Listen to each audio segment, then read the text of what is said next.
하나님 말씀 함께 읽도록 하겠습니다. 사사기 6장 11절에서 24절까지 말씀입니다. 제가 한 절, 여러분들이 한 절 교독하겠습니다. 제가 먼저 11절 읽겠습니다. 여호와의 사자가 아비에셀 사람 요아스에게 속한 오브라에 이르러 상수리 나무 아래에 앉으니라. 마침 요아스의 아들 기드온이 미디안 사람에게 알리지 아니하려 하여 밀을 포도주 틀에서 타작하더니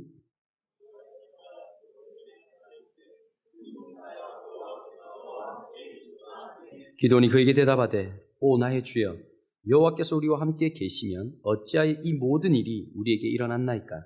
또 우리 조상들이 일찍이 우리에게 이르기를 여호와께서 우리를 애굽에서 올라오게 하신 것이 아니냐 한 그 모든 이적이 어디 있나이까? 이제 여호와께서 우리를 버리사 미디안의 손에 우리를 넘겨주셨나이다 하니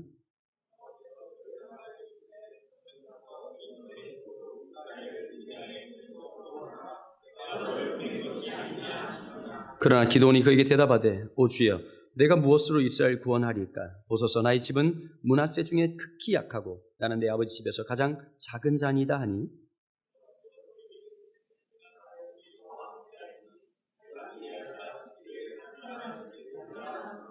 기드온이 그에게 대답하되 만일 내가 주께 은혜를 얻었사오면 나와 말씀하신 이가 주 되시는 표징을 내게 보이소서.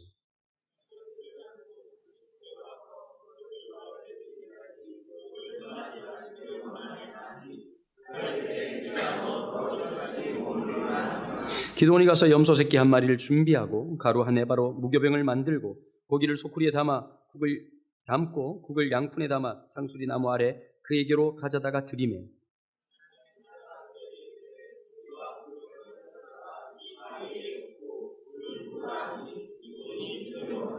여호와의 사자가 손에 잡은 지팡이 끝을 내밀어 고기와 무교병에 대니 불이 바위에서 나와 고기와 무교병을 살랐고 여호와의 사자는 떠나서 보이지 아니한지라.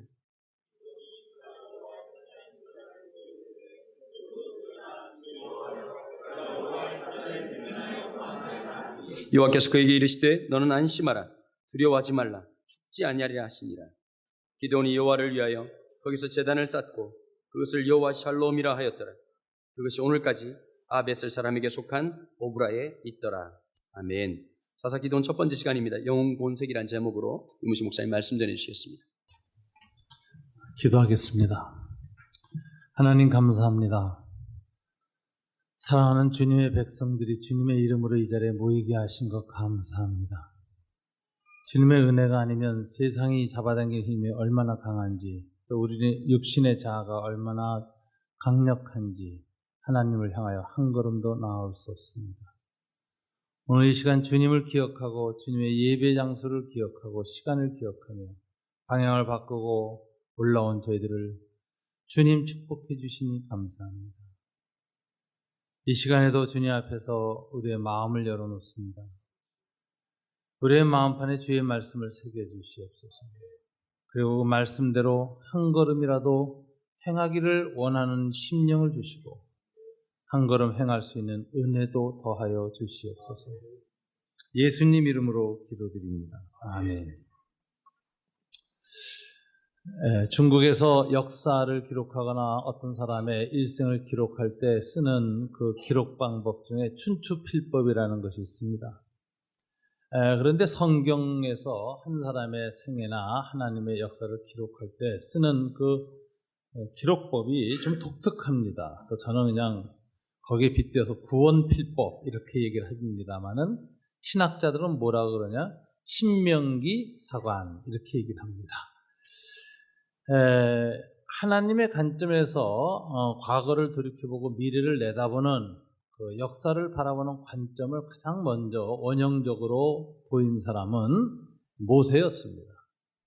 모세는 신명기를 기록하면서 지난 40년 출애굽의 과정 모든 것 광야 여행을 돌이켜보면서 어떤 관점에서 지난 40년을 봐야 할 것인가, 그것을 신명기를 통해서 특별히 모세오경을 통해서 기록을 했습니다.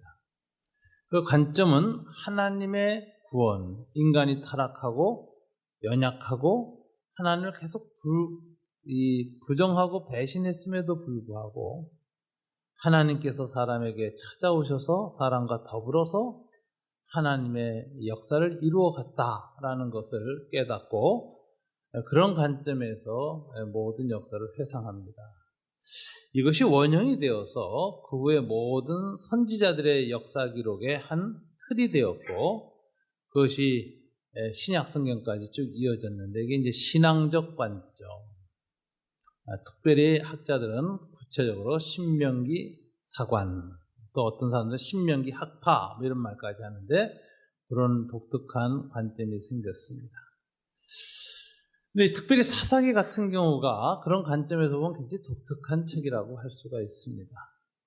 사사 당시에는 사람들이 그 고대의 어떤 구원자, 또는 자기 민족의 정체성을 지켜낸 사람, 위기에서 구원한 사람, 혹은 창설자들을 기록할 때 어떤 관점에서 기록했을까? 인간의 약점을 절대로 기록하지 않습니다.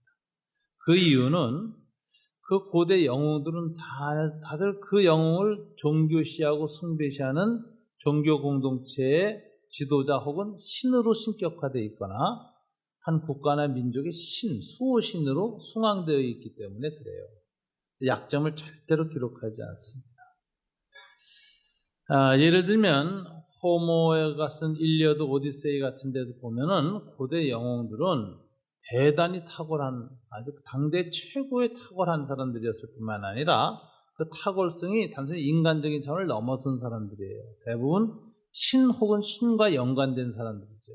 신의 특별한 축복을 받은 사람들, 또는 신의 아들들, 뭐 헤라클라스 같은 사람들 보세요. 신의 아들이죠. 인간이지만 신의 혈통을 이었다고 주장되는 사람들. 고대 영웅들이 대부분 그렇습니다. 로마 시대 와서는 조금 더 신화적 세계관은 약간 좀 떨어지긴 했습니다만은, 그때 플루타크 영웅전 같은 데서 보면 거의 완벽한 인간들입니다. 어떻게 이렇게 완벽한 인간이 있을 수 있을까 할 정도로 감탄을 짓게 하는 그런 묘사를 합니다. 왜 그럴까요?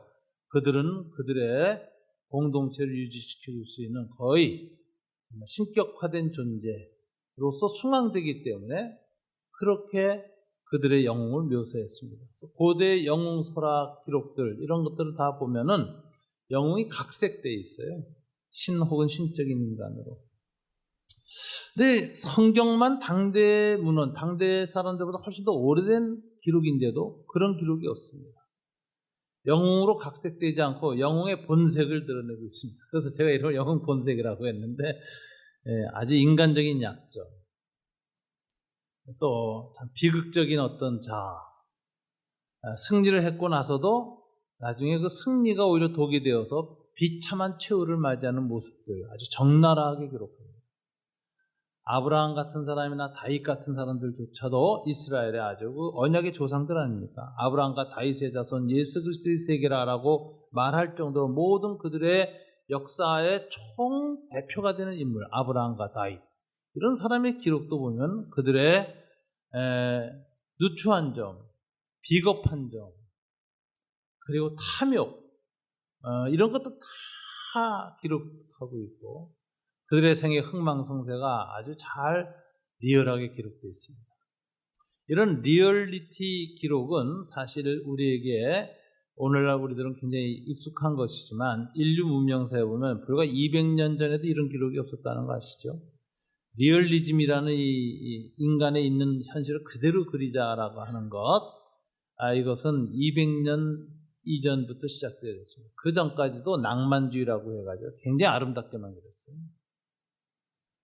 이제 추한 것, 비틀린 것, 고통스러운 것까지 다 그대로 그려내는 이런 기록 방식은 문학사에서도 200년이 안 됩니다. 그런데 지금부터 3000년 전 문헌이 리얼리즘을 썼다는 거예요. 인간의 약점을 그대로 드러냈다. 사사기도 그런 특징을 잘 보여주고 있습니다. 왜 그렇게 썼을까 보면 사사기나 이 신명기 사관을 가진 사람들의 이 선지자들의 기록의 목적은 인간 영웅을 예찬하기 위한 게 아니었기 때문에 그래요.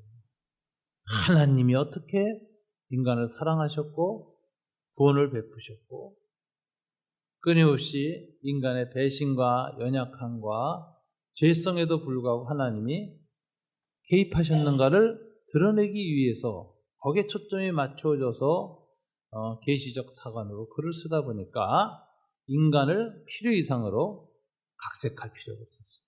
있는 그대로 기록하는 고대사에서 보기 드문 리얼리즘 기록 방식을 택했다 하는 것을 우리가 알 수 있습니다. 오늘 기드온은 사사 이야기 중에서도 아주 대표적인 드라마틱한 영웅입니다. 기드온은 얼마나 드라마틱한 인물입니까? 칠흑 같은 어둠 속에서 갑자기 300개의 횃불을 들어올렸고 300개의 항아리가 깨지는 소리가 들렸고 300명의 용사들이 이치리 나팔을 불었고 여호와 기드온의 칼이여라는 함성을 지르는 순간 적의 대군이 갑자기 패닉 상태, 공황장애에 빠져서 칼을 들고 자기 주변에 있는 사람들 막 찌르고 죽이게 해서 스스로 괴멸되면서 극적인 승리를 거두는 일의 주인공이죠. 굉장한 영웅입니다. 우리 기억 속에 남아있는 사사 기드온은 사사들 중에서도 가장 최고의 인물이라고 볼 수가 있습니다. 그럼에도 불구하고 사사기를 읽어보면 이 사사 기드온에 대한 묘사는 우리가 생각하는 것과 완전히 거리가 먼 기록을 하고 있습니다. 오늘 기드온이라는 사사가 나타나기 전에 상황을 설명하는 기록이 우리가 읽지 않은 본문 6장 1절부터 10절에 나타납니다.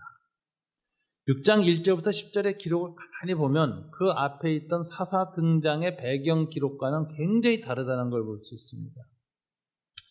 우선 사사 기드온이 일어날 때 미디안의 압제가 그동안의 이방 민족의 압제 중에서 가장 짧았습니다. 7년입니다. 구산리사다임 부베나 악한 왕이라는 이름을 갖고 있던 그 메소포타미아 왕 사사 온니엘이 일어났을 때가 8년이었고요. 그 다음에 모압 왕 에글론 밑에서 억압받고 사사 예후시 해방시켰던 기간이 18년. 우리가 수련회 가서 읽었고 묵상했던 가나안 왕 야빈 밑에서 보냈던 기간은 20년입니다. 그런데 미디안 밑에서는 불과 7년이라는 세월을 보냈습니다. 이 7년은 그 앞에 어떤 세월보다 아주 가혹한 압제였어요. 그래서 이걸 압축고난 7년 이렇게 말할 수 있습니다. 얼마나 이 상황이 극심했느냐면은 오늘 본문에 보면 이스라엘 사람들이 평지에서 살지 못했다. 농사와 성을 다 버렸어요. 어디로 갔냐면 산과 웅덩이와 굴과 숲속에서 숨어 살았다. 그리고 일상적인 생활을 다 못합니다. 농사를 못 져요. 이 미디안 사람들이 와서 다 쓸어가기 때문에. 근데 미디안 군대는 이 특징이 동방의 그 아멜렉 쪽 속하고 연합군인데 주로 유목민 대연합군이었어요. 이게 점령군이 아니에요. 차지하고 계속 오래 있으면 이제 허점도 드러나서 이제 공격도 하고 뒤통수 칠 수도 있는데 얘네들은 바람처럼 나타났다 바람처럼 사라지는데 한번 쳐들어오면 메뚜기 떼와 같았다 그랬어요. 그래가지고 와서 주로 뭐 하느냐면은 곡식을 싹 걷어가는데 걷어갈 때도 추수기뿐만 아니라 파종기에 오는데 오늘 본문엔 파종기에 왔다라는 말이 강조되어 있어요. 추수기가 아니라. 그게 무슨 소리냐면 파종기가 가장 결정적으로 농사 짓는 사람들은 대기근에 시달릴 때입니다. 주로 파종기는 씨 뿌릴 종자가 있고 뿌린 씨가 가을까지 이렇게 거두어질 때까지 버틸 수 있는 양식이 있거든요. 이게 항상 좀 부족하죠, 고대사에. 그래서 춘궁기라 해서 우리도 보릿고개라 그래서 이 5월달, 4월달에 굉장히 굶주려서 굉장히 어려울 때예요. 근데 이때를 노려서 미디안 군대가 와가지고 싹 종자까지 갖고 와요.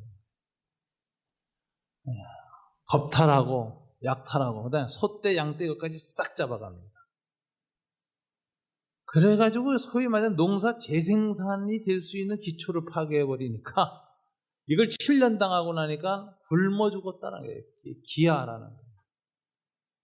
그래서 비명소리가 하나님께 울려 퍼지는데 오늘 본문에 보면 이상하게 하나님께 비명소리가 올라갔다. 비명이 올라가면 하나님이 구원자 사사를 보냈거든요. 그래서 이 비명을 지른다. 짝, cry라는 단어는 하나님의 역사 개입을 이렇게 끌어들이는 인간의 기도의 대장거예요. 기도입니다. 이 기도가 보통 한 번 하면은 그 앞에 사사들이 탁 나타났어요. 근데 오늘 보면은 두 번째 아크가 나와요. 두 번이나 반복해서. 그래도 하나의 응답이 없어요.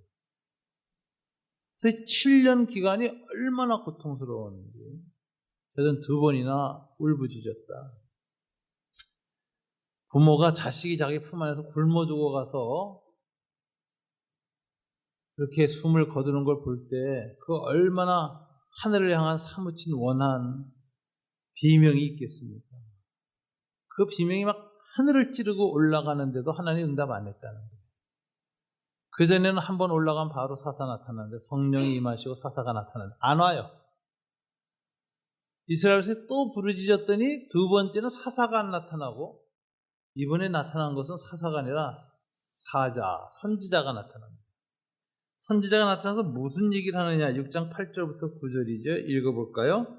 이스라엘의 하나님 내가 너희를 애굽에서 인도하여 내며 너희를 그 종되었던 집에서 나오게 하여 애굽 사람의 손과 너희를 학대하는 모든 자의 손에서 너희를 건져내고 그들을 너희 앞에서 쫓아내고 그 땅을 너희에게 주었으며. 하나님이 두 번이나 울부짖는데 사사는 보내지 않고 선지자를 보내서 뭘 얘기하죠? 옛 하나님이 너희들 어떻게 사랑하셨는가를 상기시켜 줍니다. 이게 무슨 얘기인가? 왜 하나님이 두 번씩 울부짖어도 사사를 안 일으키는가? 뭔가 이들의 울부짖음 속에 부족한 것이 있고 망각된 것이 있는 거예요. 그것이 회복되기 전에는, 기억나기 전에는 하나님이 사사를 안 보낸다는 겁니다. 하나님의 침묵, 이 두 번의 부르짖음에 대한 하나님의 긴 침묵은 무엇을 기대하는 침묵이었는가? 우리가 첫사랑을 회복하기를 기대합니다. 하나님 우리를 사랑하셨다는 사실을 다시 기억해내고 그 사랑의 기억을 가지고 다시 우리 안에 하나님을 향한 열정이 일어나기를 기다리기 위해서 하나님은 긴 침묵을 보냈습니다. 이 두 번의 행간에 있는 침묵은 즉 사랑을 기다리는 하나님의 모습입니다. 사랑이 회복되기를 기다립니다.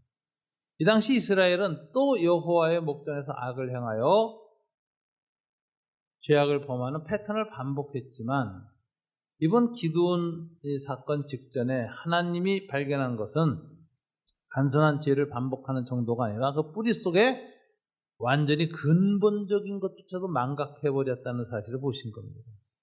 저 부분이 회복되지 않으면 아무런 의미가 없다는 거예요. 사살 보내도 의미가 없어요. 다시 구원해내도 의미가 없어요. 근원적인 것을 기억나게 하기 위해서 하나님의 침묵을 하셨다는 거예요. 저와 여러분도 혹시 하나님 앞에 여러 가지 어떤 걸 기도하는 부분이 있고 그러는데 다른 건 빨리빨리 응답이 됐는데 어떤 기도는 굉장히 늦게 응답되는 것이 있고 아직까지도 계속 진행 중인 상황들이 있습니다. 때로는 지치기도 하고 때로는 반복해서 기억하고 기도하면서도 마음속에 그런 생각이 들죠. 왜 이 문제에 대해서 하나님 이렇게 길게 침묵하실까? 우리는 하나님의 침묵 속에는 하나님의 기다림이 있다는 걸 들어야 돼요. 하나님 뭔가 기다리고 계세요. 그건 자기 성찰을 통해서 회복해야 될 무엇입니다. 그것은 하나님에 대한 사랑이겠죠. 신약 성경에서도 첫사랑을 회복하라 그래요. 우리는 하나님이 항상 하나님에 대한 우리의 사랑 문제를 문제 삼을 때 첫사랑이라는 단어를 보면은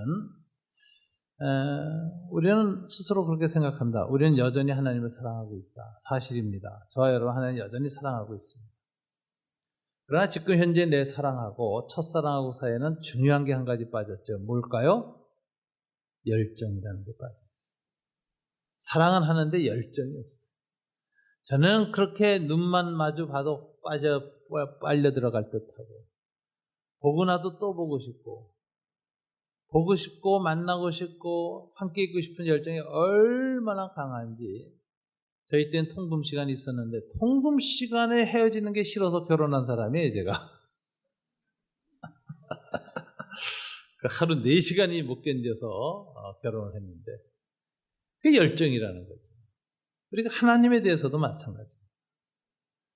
하나님이 처음 우리를 애굽에서 구원해 주듯이 구원의 은총을 베푸시고 성령을 부으시고 하나님의 은혜가 쏟아질 때 우리는 얼마나 그 예배 시간이 길다는 생각을 못했어요. 기도가 끊임없이 속에서 솟아났어요. 주님을 바라보고 주님의 얼굴을 쳐다보며 머무르 있는 그 시간 자체가 달콤했어요. 찬송을 불러도 속에서부터 열정이 솟아났어요. 일을 해도 내 안에 이런 힘이 있을까 싶을 정도로 뜨거운 힘이 안에서 솟구쳐 올라왔어요.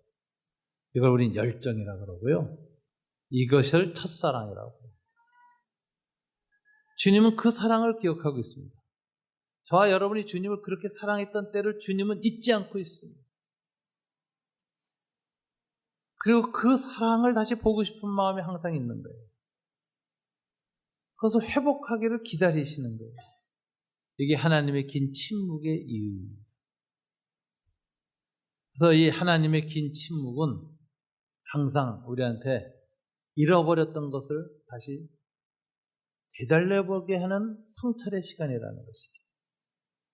하나님 침묵하실 때는 성찰하라는 뜻입니다. 이스라엘 백성 성찰이 없어요. 그냥 본능적인 욕구에만 시달려서 부르짖기만 하고 있어요. 성찰 없는 부르짖으면 하나님 응답하지 않습니다. 그래서 하나님 앞에서 깊이 자신을 돌이켜보고 내가 근원적으로 회복해야 될 것이 무엇인가 한번 다시 생각해봐요.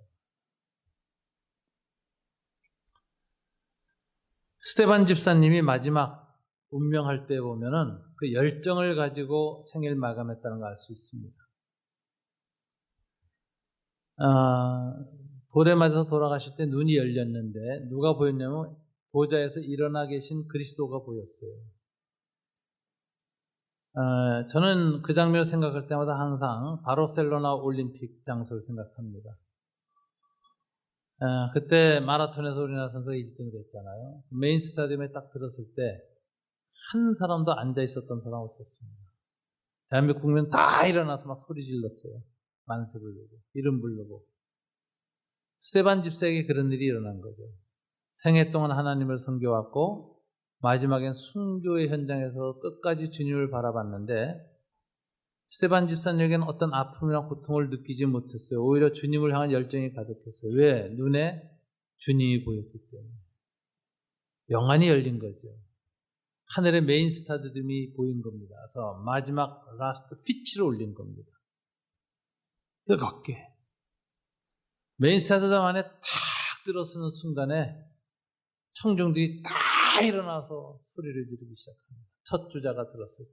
그죠? 그럼 마지막 그 테이프 끊을 때까지 막 환호가 가득 차죠. 스데반 집사님이 그런 순간을 맞이합니다. 운명하기 직전에 영이 열렸는데 천국으로 들어선 겁니다. 하늘의 메인 스타디움에 딱 들었으니까 예수님이 계시고 천군 천사들이 있고 먼저 순교당한 자들, 하늘의 성자들, 거룩한 사람들이 꽉 차게 스타디움에 앉아 있는데 다들 일어나서 연호하기 시작합니다. 스데반! 스데반! 그래서 그의 생애의 마지막은 열정으로 가득 찬 마침이었다. 얼굴은 해처럼 빛났고 사랑으로 가득 찼고 예수님처럼 기도합니다. 아버지 저들의 죄를 용서해 주십시오. 첫사랑이 무섭게 회복돼서 사랑의 불꽃 가운데 생애를 마친 사람 그리고 하늘에 입성했습니다. 저는 하나님 항상 이걸 회복시키길 원하신다고 생각해요. 우리가 죽을 때 그렇게 죽으면 성공한 인생이죠. 죽을 때까지 사랑이 다시 불타올라서 사랑의 사랑으로 불꽃 가운데에서 고백하고 죽고 그렇게 살다가 죽어서 주변에 남겨진 사람들이 그 사랑에 대한 깊은 감동 속에서 그분의 죽으심을 바라보고 그분이 떠나는 걸 그렇게 아쉬워하고 그리워하고 그 사람 때문에 행복했었나라고 고백하는 수많은 사람들이 주변에 있는 사람. 저는 이게 하나님이 기다림이라고 생각합니다. 오늘 이스라엘이 2번이나 부르짖는데도 하나님 응답하지 않고 선지자를 보내셨고 이 선지자가 상기시킨 것은 출애굽의 하나님의 사랑 이야기였어요. 이걸 너희가 잊어버리고 있다.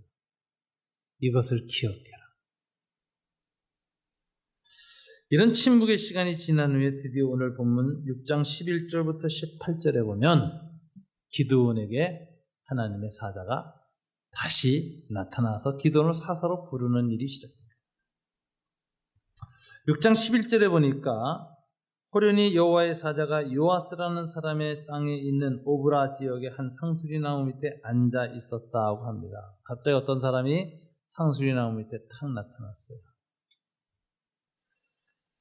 이 사람은 성경에 여호와의 사자 이렇게 부르는데, 성경에 그 천사 혹은 여호와의 사자 할 때 두 가지 표현으로 기록되어지는데요.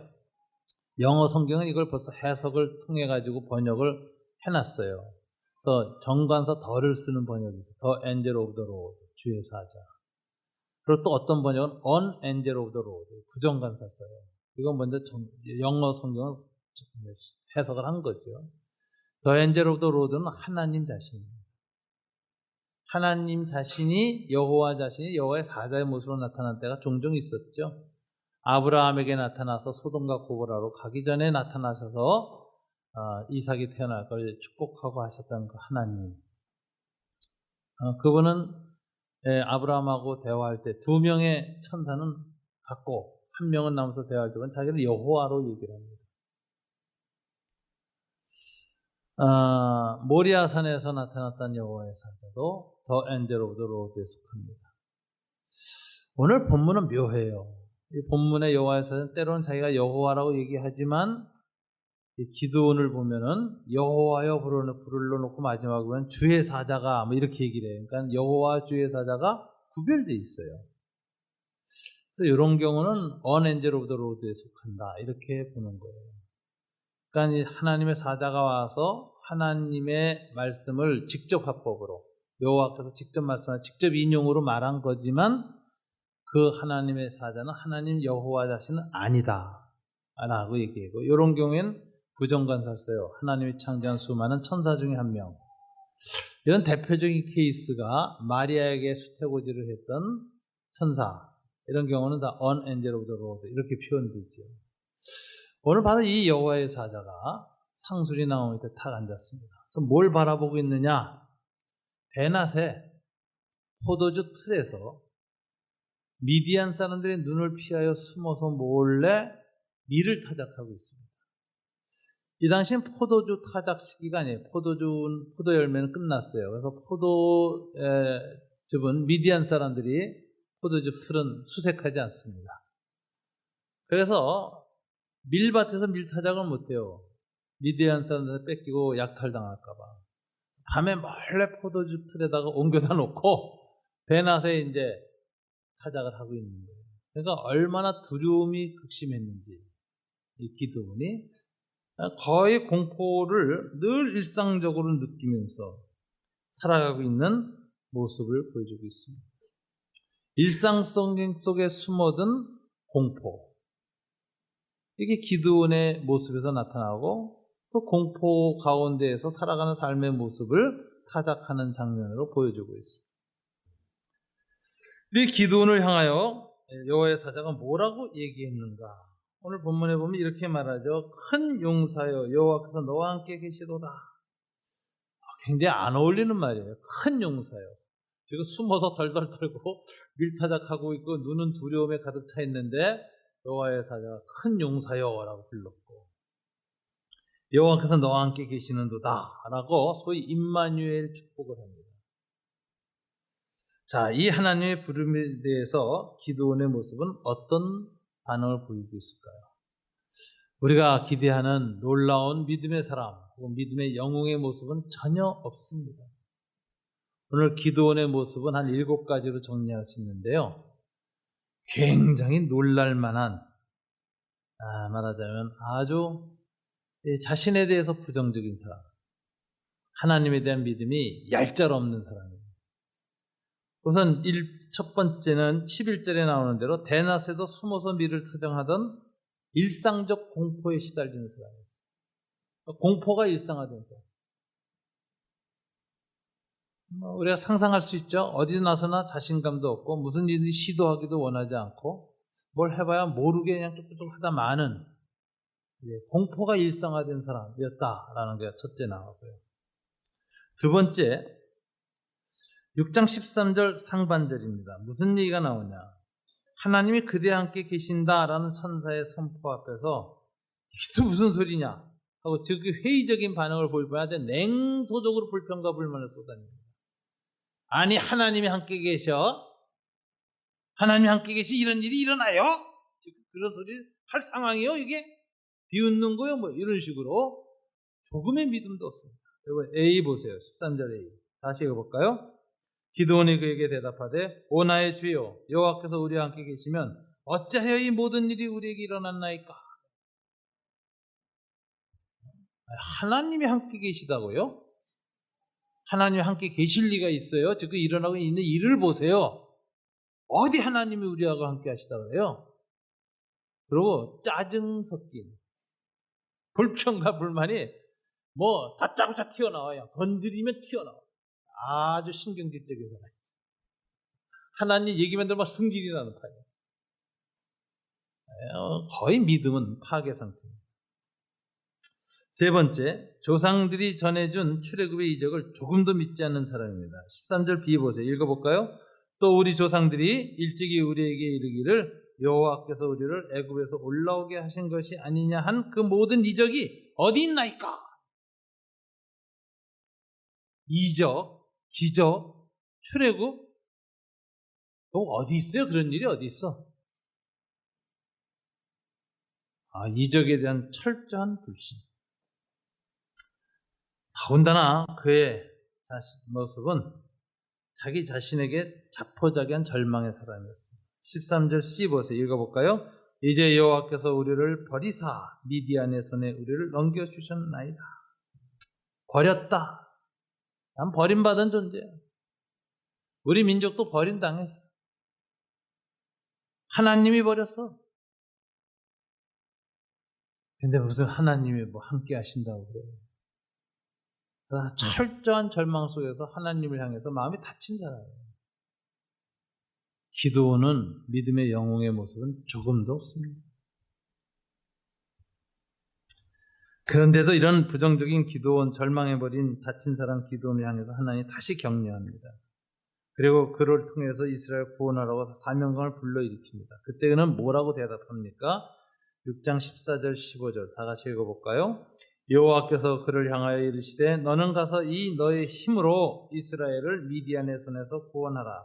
내가 너를 보낸 것이 아니냐 하시니라.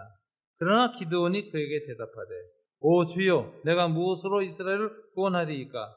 보소서 나의 집은 문에서 중에 극히 약하고 나는 내 아버지 집에서 가장 적은 자이니라. 지금 이 기드온은 흑수저론에 스스로 자기를 정돈하고 있습니다.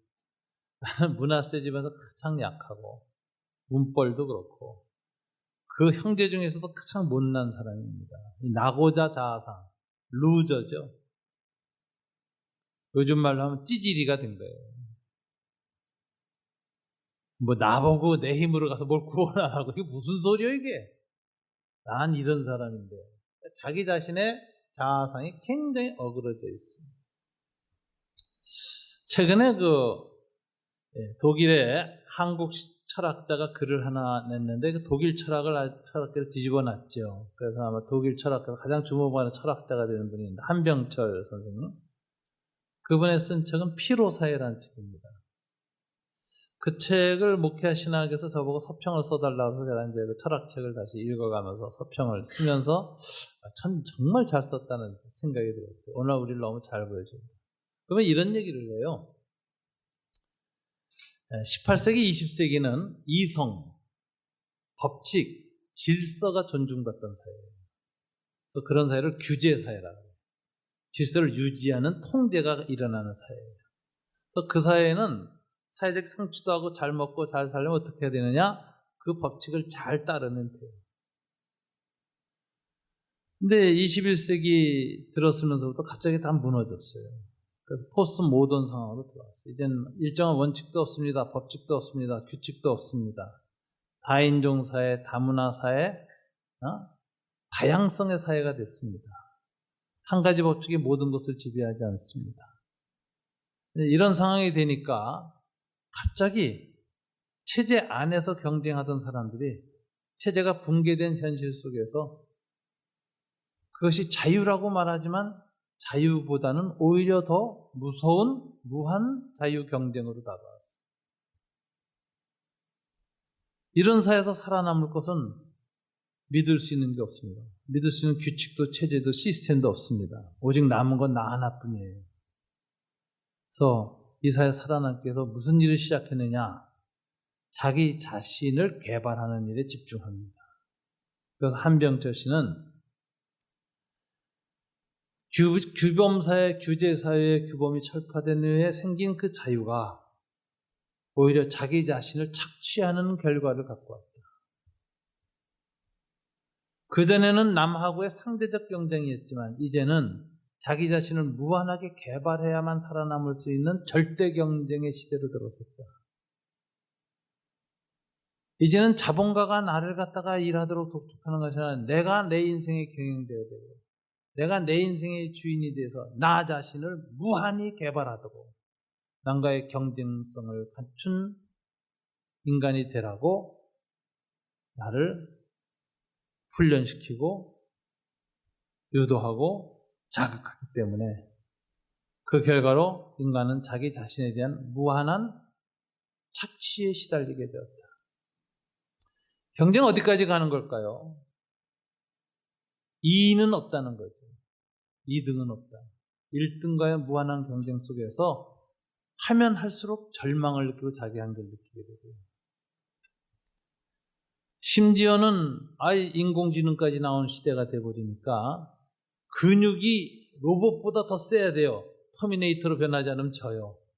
노동시장에서 퇴출당하고 정보 분석 처리 능력이 컴퓨터, 딥러닝보다 더 탁월해야만 살아남을 수 있는 시대가 됐어요.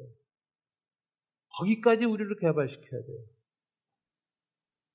그래서 오늘날 사회에 만연되고 있는 게 무수한 자기개발서.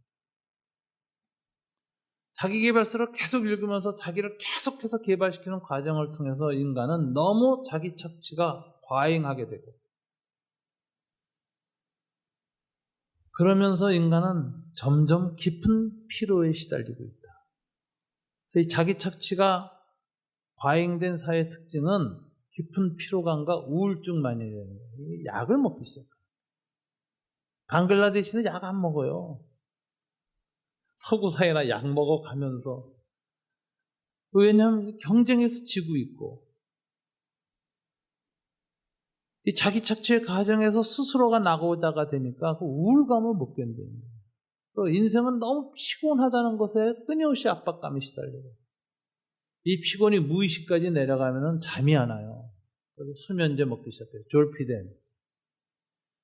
연예인, 유명한 스타들이 먹기 시작합니다. 그리고도 남을 이겨야 되는 무한 경쟁, 자기 개발의 완성을 위해서는 약을 의존할 수밖에 없어서 박태환 선수 같은 도핑 시스템, 도핑 인간이나 이 도핑 주체라고 표현하는 인간형이 나와요. 약물에 의존해서 자기 개발을 해나가기 시작해요. 그러고 살다가 어느 날 문득 피로감이 깊이 무의식에 들어오면은 살고 싶지 않아요. 피로해서 죽습니다. 자살. 더 이상 이렇게 못 살겠다. 제가 아는 한 집사님은 정말 역전의 용사였어요. 몇 번 망했지만 불굴의 용기로 일어났습니다. 좋은 대학도 좋은 대학 나왔습니다. 그리고 사업이 다시 시작해서 안정권으로 다시 올라가는 순간이에요. 집도 압구정동으로 옮겼습니다. 다시. 어느 날 신발끈을 고쳐매고 아내한테 조깅하러 간다고 한강 강변을 뛰는데 뛰다가 갑자기 더 이상 살 수가 없었어요. 갑자기 무의식의 깊은 곳에 나오는 피로감이 강으로 뛰어들게 했어요. 자살하셨죠. 그 시체와 가족을 제가 보면서 무엇이 이 사람을 죽게 했을까? 왜 오늘날 사회는 이렇게 많은 루저들을 재생산할까? 왜 많은 사람이 나는 낙오자라고 생각할까? 나는 가문이 나쁜 사람이어서 아무리 노력해도 이걸 상대할 수 없다는 므낫세 지파 중에 가장 약한 지파. 형제 중에서도 가장 능력이 탁월하지 못한 나고자라고 하는 루저 자의식이 양산되고 있을까? 그리고 마지막은 뭔가? 패배자로서 슬프게 죽는 것인데 마지막에 슬픔도 못 느낀다는 거죠. 피로해서 죽어요. 한병철은 그 책 속에서 오늘날 21세기 자연과학 문명과 이 자본주의 문명이 인간을 어떻게 파괴했는가를 얘기를 해요. 파괴 주체가 이제는 사회도 시스템도 국가도 아닌 자기 자신이 자기를 그렇게 파괴하는 비극적인 인간 파괴가 왔다. 그 책 이름이 그 피로사입니다. 피로는 질병이고 피로는 죽음이고 피로는 죄다. 공감이 가잖아요. 오늘 이 기도원의 이 모습을 보면은 바로 그 모습을 보고 오늘 현대인의 모습을 보고 있어요. 한병철이 진단한 현대인의 자아상. 오늘 기도원의 모습이 똑같습니다. 내 집은 므낫세에서 가장 약한 집. 저는 똑같은 이씨인데 삼성의 이씨하고는 다른 이씨이고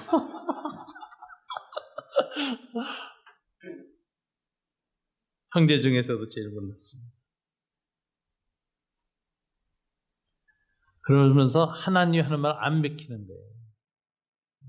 루저 자상이 너무 가득 차고 열등감과 좌절감이 너무 깊어서 어떤 위로도 이 사람을 변화시키지 못합니다.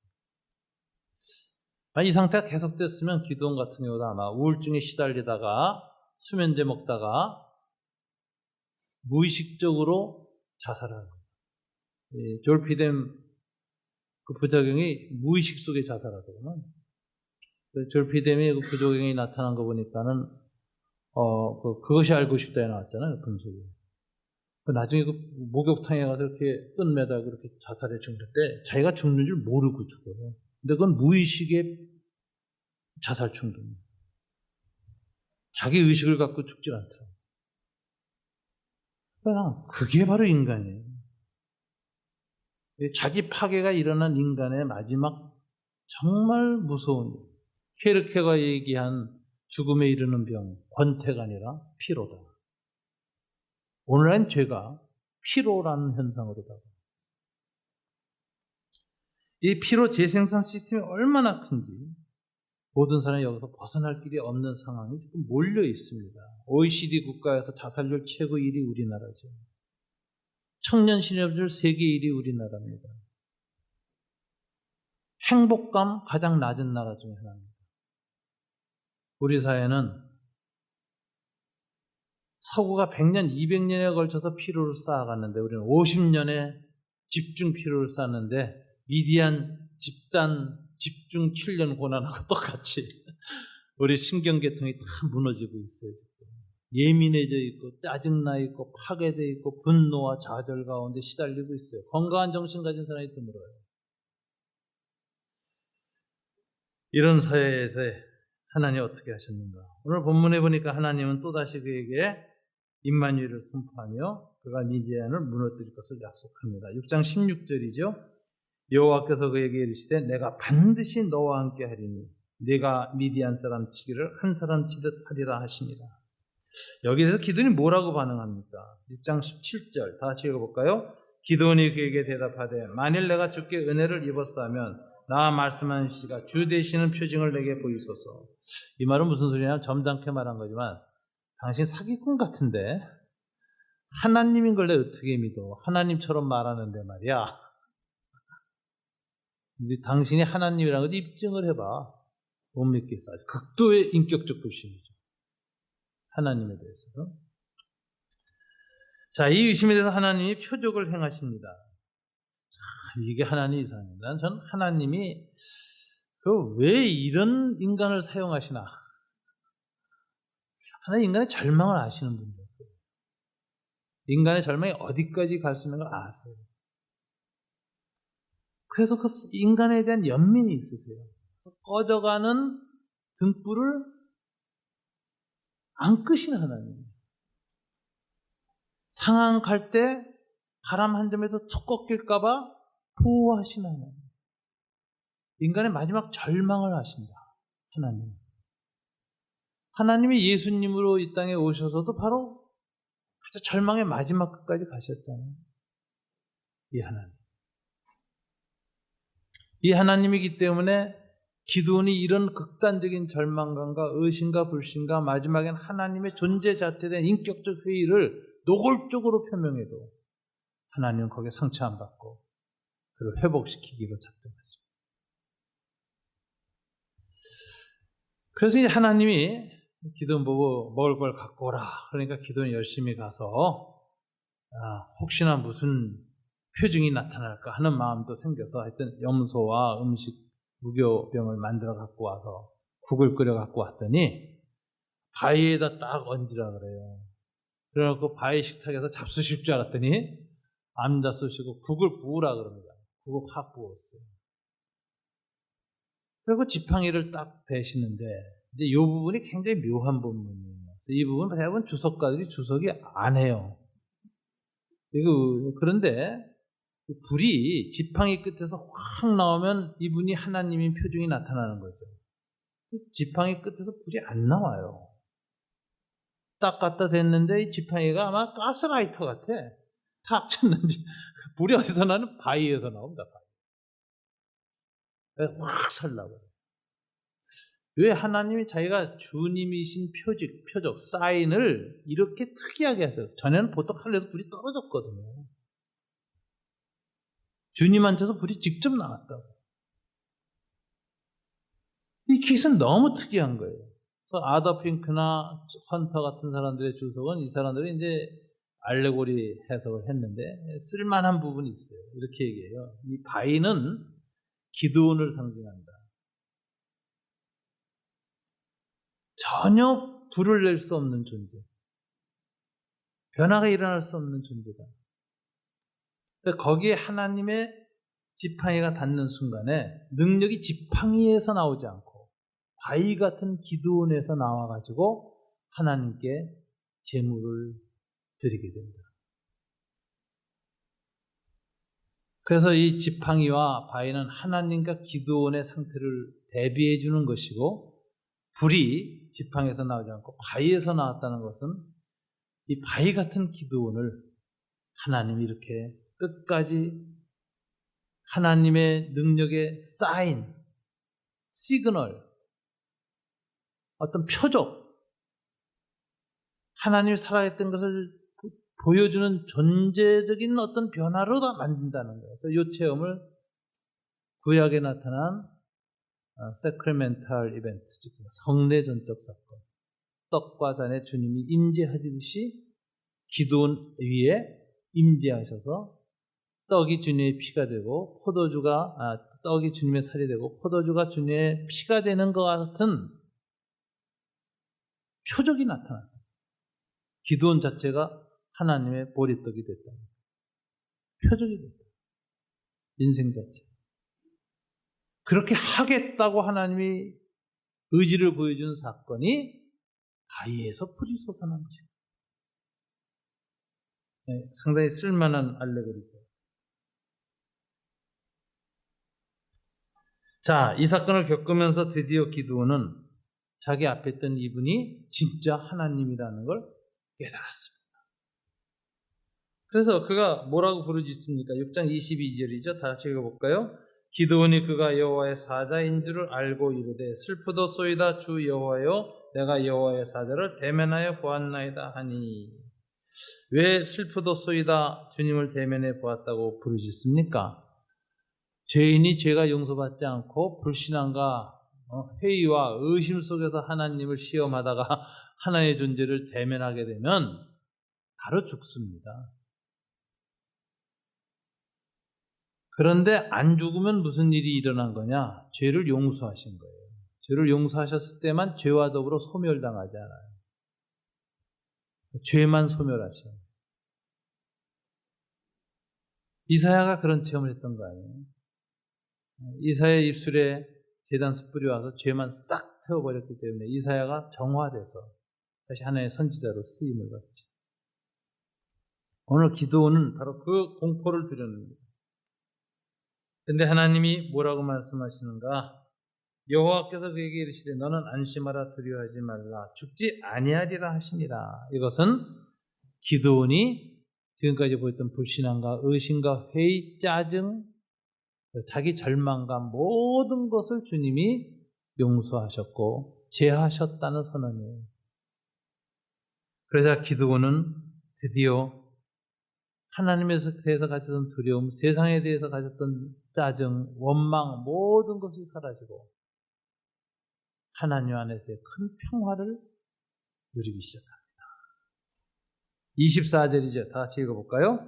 기드온이 여호와를 위하여 거기서 제단을 쌓고 그것을 여호와 샬롬이라 하였더라.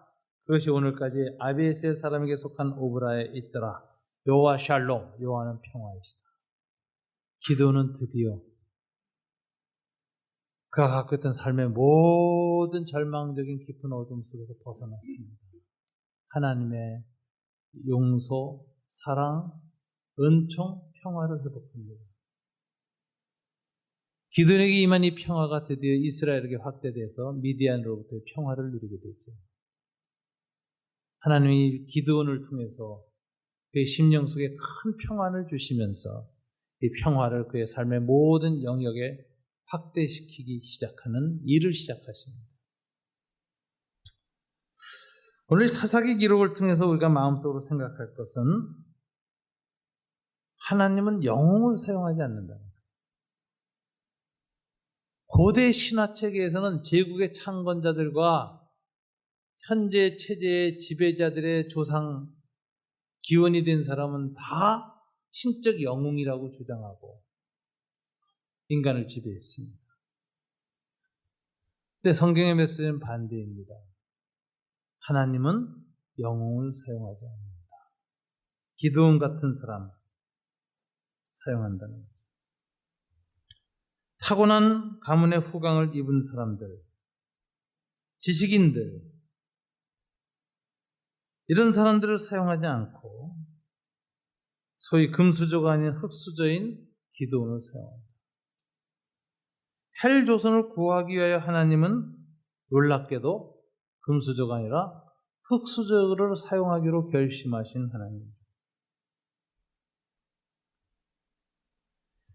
이 역설적인 하나님의 위로와 예기치 못한 희망이 오늘 아주 그 시대에 가장 소심한 인물, 영적으로 자기 자신에 대한 자아상에 있어서 완전히 낙오자상을 갖고 있었던 기드온에게 임하여서 하나님이 이스라엘을 구원하셨습니다.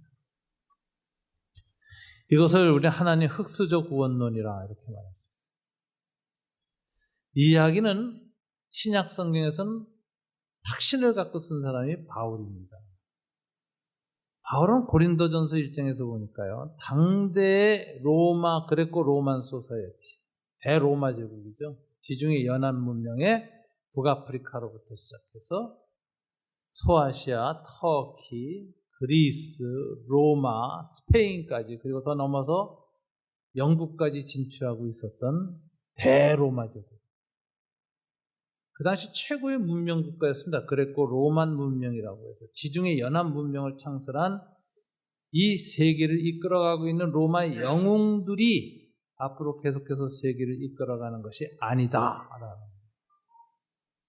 그레코 로만 사회의 노예들, 못 배운 사람들, 가문 없는 사람들, 망한 사람들, 로마 제국에 취해서 노예민으로 신음하는 사람들을 하나님이 불러 모아서 세계 인류 역사를 뒤바꾸기 위한 새로운 일을 시작하는 공동체를 빚고 있다.